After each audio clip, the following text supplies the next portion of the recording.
I can't believe I'm finally 25. I'm unmarried, have no kids, living paycheck to paycheck, dealing with car troubles every other month, and constantly stressing about how I'm going to become rich and live in a penthouse one day. Just kidding.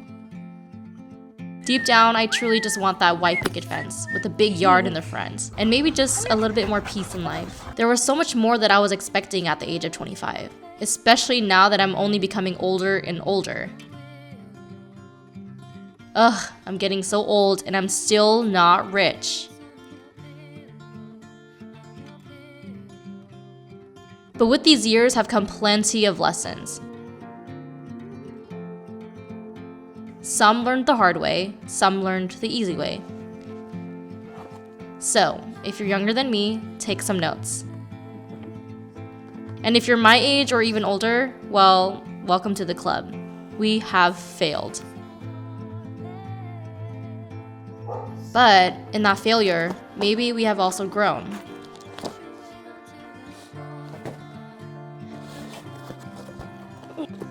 As you can see, we've got to clean out the closet today.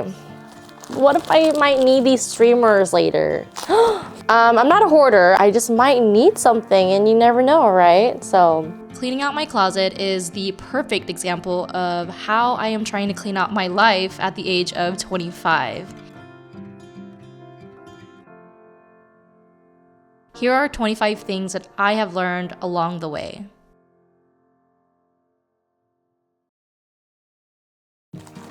Number 1, life does not go as planned.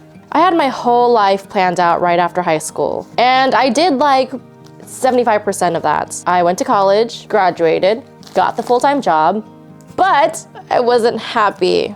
I was kind of happy. All the goals that I had set for myself to reach by the age of 22, 23, I reached them. Now I'm 25 and I want nothing to do with what I had planned for myself. Number 2, success looks different for everyone. I used to always think that my success was me graduating with my master's degree. I always talk about my degrees because I'm so angry at the fact that I have them and want nothing to do with them. But as you get older and you hear about all these different stories about success, no one has the same level of success, ever.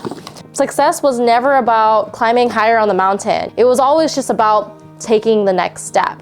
Number 3, comparison is the thief of joy. Honestly, I used to be one of those that used to stare down at social media, wondering when my life was going to look like someone else's. And social media at that age, 14, 15, even probably till about like 16 to 18 years old, it really did overtake my life. I always wondered if my life was gonna look as bougie and as glamorous as, you know, the popular kids in high school. Or when I went to college and everyone was going jet skiing and to the lake and tubing, and I was out there like just working my Five Guys burger joint job. Committing all that time, watching other people's lives and admiring it, you lose out on the time to appreciate your own life. Number 4, time is more valuable than money. Do I believe that money can buy you happiness though? Duh, of course I do. But the one thing that money can't buy is your time. Money comes and goes, but time, once it's gone, it's gone. Number 5, no one, absolutely no one will ever love you more than you love yourself. We're going on a single me trip to San Francisco to see my girl Tori. And you know what? We all gotta learn the hard way. I certainly did. I came to a concert by myself. When my 4-year relationship ended, it didn't just feel like a breakup. It actually felt as if I completely lost myself. It felt like a breakup with me. Why didn't this person love me? What was wrong with me? But then it hit me. How could I ever expect anyone to love me when I myself didn't even love myself? What I did and what I accomplished in life didn't make up for the fact of me not loving myself in a way that I should have. And that breakup, it really did force me to rebuild and understand myself in a new way, and also just accept the new me that I absolutely was terrified of. I learned who I was without being with someone. And I realized that I didn't need anyone. I just wanted someone. I want that fairy tale kind of love. Never, ever settle for less than what you deserve. If you can do it yourself, you don't need them. That's what I always like to say. Number 6, learn to let go of what no longer serves you. Like these hundreds of piping bags that I have. Letting go is always going to be one of the hardest lessons that you learn in life. Whether it's people, habits, or dreams, holding on to things that don't serve you anymore, they're just gonna slow you down.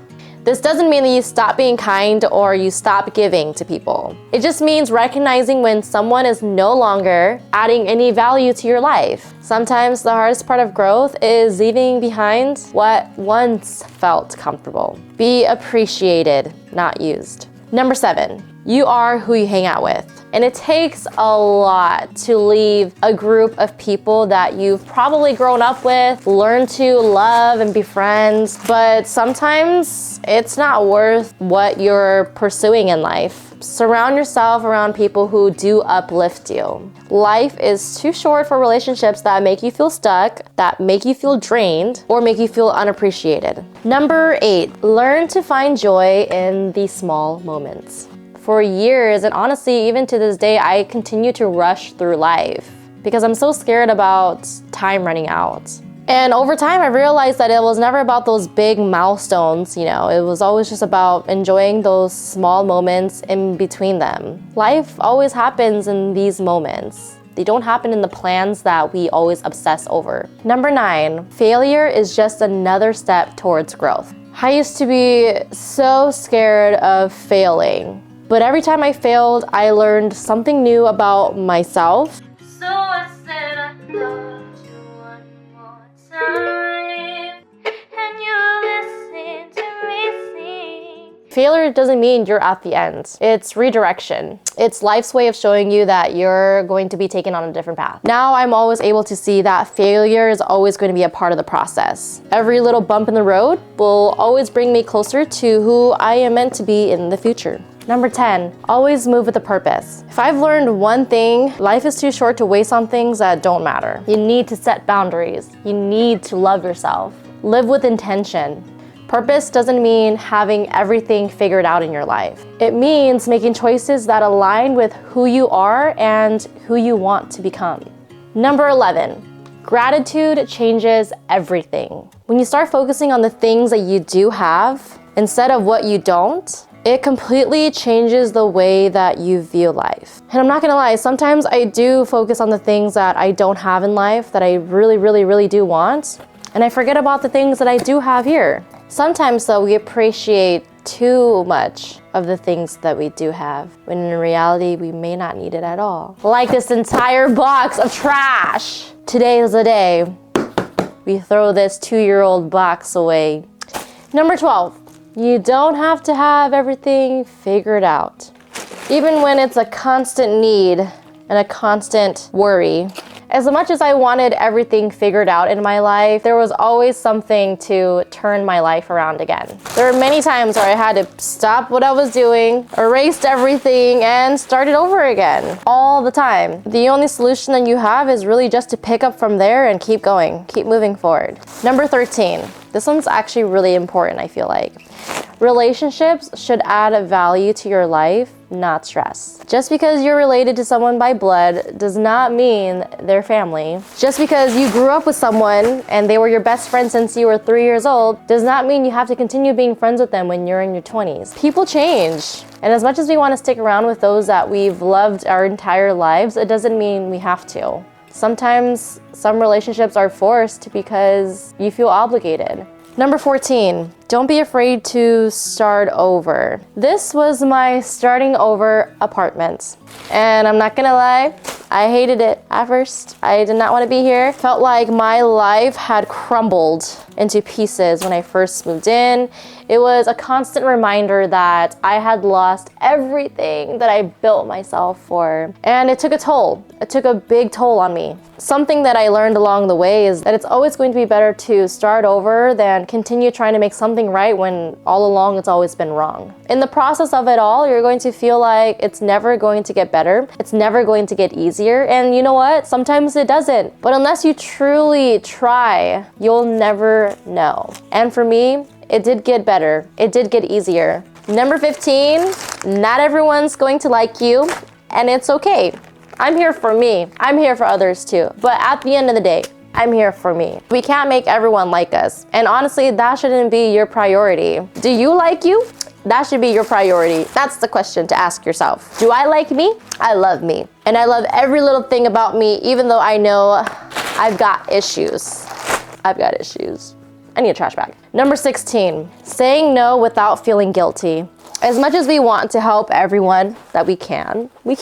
Especially when it takes sacrificing your own self, your own time, your own worth. And that's why I had to leave teaching. I couldn't say no to the kids, whether it was they needed food for the day, they needed some water, they needed some help, family problems, and their problems became my problems. Leaving was the number one thing that I could do for myself to learn how to say no without feeling guilty. Because the only reason why I would have stayed was for them. But I couldn't sacrifice myself to give these kids what they deserve and lose everything about myself that I also deserve. Number 17, health is a priority, not an option. Now, I always say how healthy I am and everything. I eat some McDonald's here and there, okay, and pizza rolls and ramen noodles. Like, geez, you don't have to sacrifice your entire diet, okay? But I am pretty healthy, I'd like to say. Maybe not like mentally, because I feel like I do have a lot of anxiety still, but that's because I think there's gonna be a zombie apocalypse one day. And what am I going to do? How are we gonna survive? But yeah, your diet, your physical and mental health in your 20s, that 1 year, it's gonna get to you, I promise. You are not escaping that 1 year. That 1 year where you don't wanna be here at all. You don't want to exist. You have no purpose for living. That year, it will come. And when that year comes, your mental health is going to be your best friend. Number 18, you don't need it. I don't need any of this. You don't need it, which is what I'm doing right now. Number 19, this kind of branches off, but you can't make everyone happy. The only one that truly should be happy, honestly, is yourself. And even that's hard to do. I love making people happy. I love seeing happy faces on people, but trying to meet everyone's expectations other than your own, that's too much on yourself. Number 20, create a system instead of goals. It's okay to still set goals, that's not what I'm saying.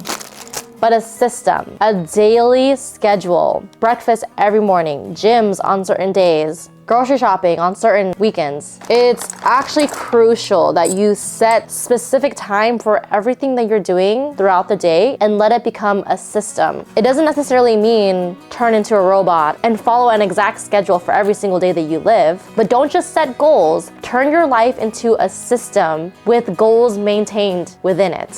21, maintain a budget. I think when I was 20 years old, I had the most money in my savings. Come 25, you don't even want to look at my savings account. I live paycheck to paycheck here, but things are getting better. Things are getting better because I've set a system. I've got a budget sheet, prioritizing my expenses that I have to spend.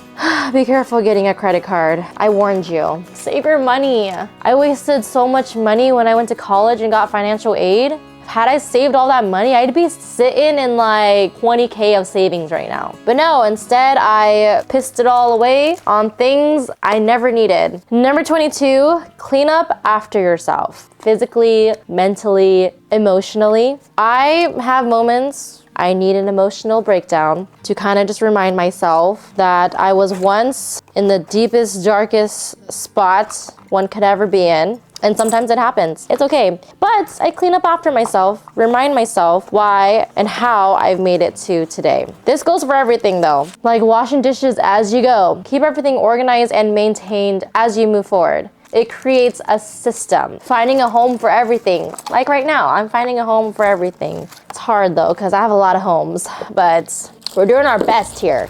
Like, why is this razor in here? Number 23. Own up to your mistakes. I don't necessarily like to call it mistakes. Before a mistake happens, it was initially a choice. So own up to the choice that you made that led to your mistake. Once you start doing that, you really do start understanding your own self and whether or not you're going to make that same choice again in the future. Every choice you make will lead to a consequence, whether it's positive or negative. Number 24, be present. Live in the moment. There's a lot of times where I'm definitely not doing that. I focus so much on my future, things aren't going the way that I had planned it to go, and I often get distracted of the outcome rather than the journey.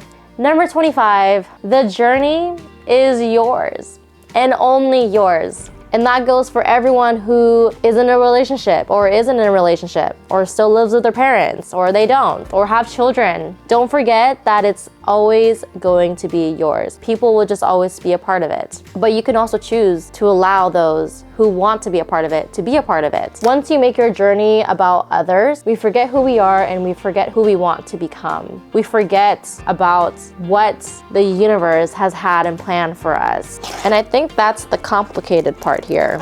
I really hope you didn't come here and think that I was going to give you all of the answers, because I definitely don't have all of the answers and no one does. So here I am at 25, cleaning out my closet, cleaning out my life. Not where I thought I'd be, but maybe exactly where I'm meant to be in this mess. To all of the younger ones watching this, please take these lessons to heart. And to my fellow 25-year-olds or even those who are older, don't forget that we are all still figuring it out, and that's completely okay. Here's to our journey.